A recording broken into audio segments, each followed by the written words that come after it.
नमस्कार। आज के वीडियो में हम देखेंगे कि मार्ग ईआरपी में GSTR1 जनरेट करने का क्या प्रोसेस है। बहुत बार कंप्लेंट आती हैं मार्ग में कि सेल रजिस्टर में सेल की वैल्यू कुछ अलग आ रही है, GSTR1 में कुछ अलग आ रही है। तो आज हमने वही देखना है कंप्लीट प्रोसेस कि बाद में हमें कोई दिक्कत ना आए, जो हमारी जो GSTR1 है वो एरर फ्री हो। हर जगह जो प्रॉफिट एंड लॉस स्टेटमेंट है वहाँ पे जो सेल की वैल्यू है और जो हमारे सेल रजिस्टर में जो सेल की फिगर आ रही है वो मतलब सेम आए, सिमिलर आए, ताकि लास्ट में इनकम टैक्स रिटर्न फाइल करते हुए कोई दिक्कत ना आए, ऑडिट के समय में कोई दिक्कत ना आए। तो हम देखते हैं कंप्लीट प्रोसेस आज GSTR1 जनरेट करने का। GSTR1 जनरेट करने से पहले, जैसे आपका ये सॉफ्टवेयर चल रहा है तो आपने राइट साइड में ये जो एग्ज़िट का बटन है, एग्ज़िट का बटन प्रेस करना है। फर्म के नाम पे आकर एंटर करके एरर चेकिंग ज़रूर रन करनी है आपने। एरर चेकिंग एंड रीराइटिंग पे एंटर किया, फाइनेंशियल ईयर पे एंटर किया। कोई भी एरर होगा किसी भी तरह का तो ये आपको शो कर देगा सॉफ्टवेयर। ये प्रोसेस, ये स्टेप ज़रूर आपने करना है। कहीं भी कोई भी एरर होगा तो सॉफ्टवेयर आपको दिखा देगा। ये मोस्ट इम्पोर्टेंट स्टेप है।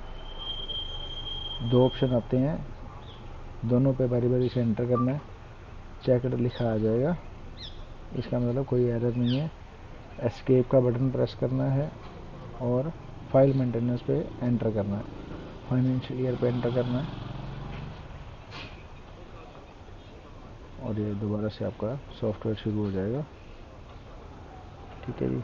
अब आपने रिपोर्ट्स में जाना है, सेल एनालिसिस में, कंसोलिडेट सेल बुक।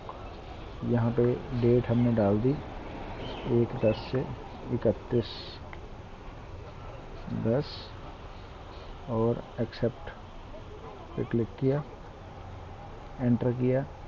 नीचे ये देख लीजिए वैल्यू आ रही है 9,75,211 रुपये 47 पैसे। यही वैल्यू हमारे प्रॉफिट एंड लॉस स्टेटमेंट में आनी चाहिए, 9,75,211 रुपये 47 पैसे। अब हम चलते हैं फाइनल रिपोर्ट्स में, प्रॉफिट एंड लॉस स्टेटमेंट में।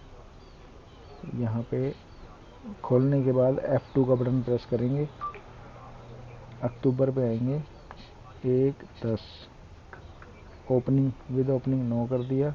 ये देखिए 9,75,211 रुपये 47 पैसे, जो हमारी सेल बुक में वैल्यू आ रही थी सिमिलर, सेम वही वैल्यू यहाँ पे प्रॉफिट एंड लॉस स्टेटमेंट में आ रही है। ये दोनों सेम आनी चाहिए, अदरवाइज़ बाद में चल के आपको दिक्कत आएगी। ठीक है। अब GSTR1 जनरेट करने से पहले कुछ चीज़ें और फॉलो करनी है आपको। GST में जाके, इंटरनल ऑडिट में जाके GST रिटर्न एरर्स, अगर कोई भी आपने बिल बनाने में या सेल रिटर्न एंटर करने में कोई भी अगर गलती की है तो वो चेक करने के लिए हमें ये स्टेप ज़रूर फॉलो करना है। 2 मिनट का काम है ये, और ये प्रोसेस आपको ज़रूर फॉलो करनी है GSTR1 जनरेट करने से पहले। यहाँ पे हम वही डेट डालेंगे, एंटर, नो मिसमैच फाउंड। एक इंटरनल ऑडिट में sale purchase mismatch, no mismatch found. फिर एक ऑप्शन है मिसिंग कैंसिल डुप्लीकेट, कहीं कोई बिल मिसिंग तो नहीं है, ठीक है, कोई कैंसिल तो नहीं कर रखा आपने बिल, वो चेक करने के लिए ये भी बहुत ज़रूरी स्टेप है, ये आपने करना है। यहाँ देखिए कोई भी बिल मिसिंग या कैंसिल या डुप्लीकेट में नहीं है, ठीक है, खाली आ रही है लिस्ट। कई बार कई लोग बीच में बिल खाली छोड़ देते हैं और बाद में बनाना भूल जाते हैं, तो वो दिक्कत आ जाती है। ठीक है जी। टैक्स मिसमैच, सेल और परचेज में आपने कई बार सेल करते हुए टैक्स रेट चेंज कर दिया तो कहीं कोई मिसमैच है तो वो भी दिखा देगा।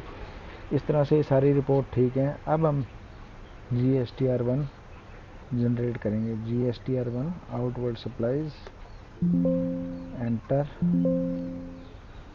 यहाँ पे हमने डेट डाल दी और शो के बटन पर क्लिक किया। ये देखिए यहाँ पे भी वही सेम वैल्यू आ रही है, 9,75,211 रुपये 47 पैसे। बिल्कुल सेम वैल्यू जो वहाँ आ रही थी, सिमिलर वही वैल्यू यहाँ पे आ रही है। ठीक है। अब एक हमारे पास अपनी रिटर्न को एरर फ्री बनाने के लिए ना कंपनी ने वॉलेट का एक ऑप्शन दिया है। थोड़े से पैसे आप खर्च करके उसमें एक ये बल्क GSTIN वेरिफिकेशन का ऑप्शन है, जिसके थ्रू जितने भी रजिस्टर्ड डीलर्स को आपने माल सेल किया है उनके GST नंबर वेरीफाई हो जाएंगे, कहीं कोई GST नंबर क्लोज तो नहीं हो चुका। ठीक है, तो आप वो चीज़ चेक कर सकते हैं कि कहीं कोई किसी का GST नंबर क्लोज हो चुका है तो आप यहाँ पे वेरीफाई कर सकते हैं उसको। तो ये आपका टाइम बचाएगा, क्योंकि कई बार क्या होता है कि किसी का GST ब्लॉक हो गया, टेम्परली सस्पेंड हो गया।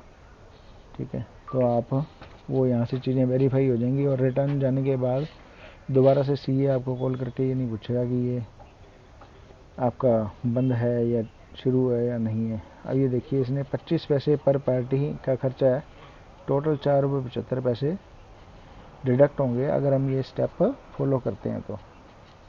ठीक है जी। यहाँ पे GSTR1 रिटर्न्स में गए, एक्सेल टेम्पलेट में गए, ये चारों ऑप्शन आपने टिक करने हैं। स्टार्ट। ये बिल्कुल एक्चुअल रिटर्न है जो मैं आपके सामने जनरेट करने जा रहा हूँ। ये कहीं कोई ऐसा ही कोई डाटा नहीं लिया हुआ, प्रॉपर जो मैं अपनी रिटर्न फाइल करता हूँ वो डाटा है। और ये डाटा एज इट इज़, ये फाइल जो जनरेट होगी मैं अपने CA को भेजूँगा और ये रिटर्न फाइल हो जाएगी। बहुत ही इजी प्रोसेस है, थोड़ा सा आपको ध्यान रखने की ज़रूरत है। ये देखिए ये एक्सेल फाइल जनरेट होगी। अब आप यहाँ ये देखिए नीचे HSN समरी में जाके भी देख सकते हैं। ये 9,75,211 रुपये 47 पैसे, जो फिगर वहाँ थी वही सेम फिगर यहाँ पे भी आई है। ठीक है, ये B2B की सेल है, आप वहाँ जो स्क्रीन पे आई थी उससे मैच कर सकते हैं।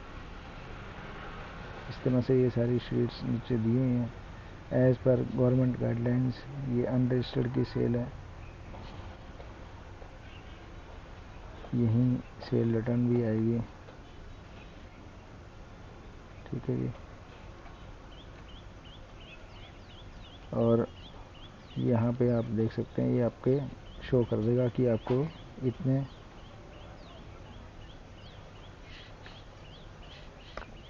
बिल हैं और इतने। इसको आप सेव करके और अपने भेज सकते हैं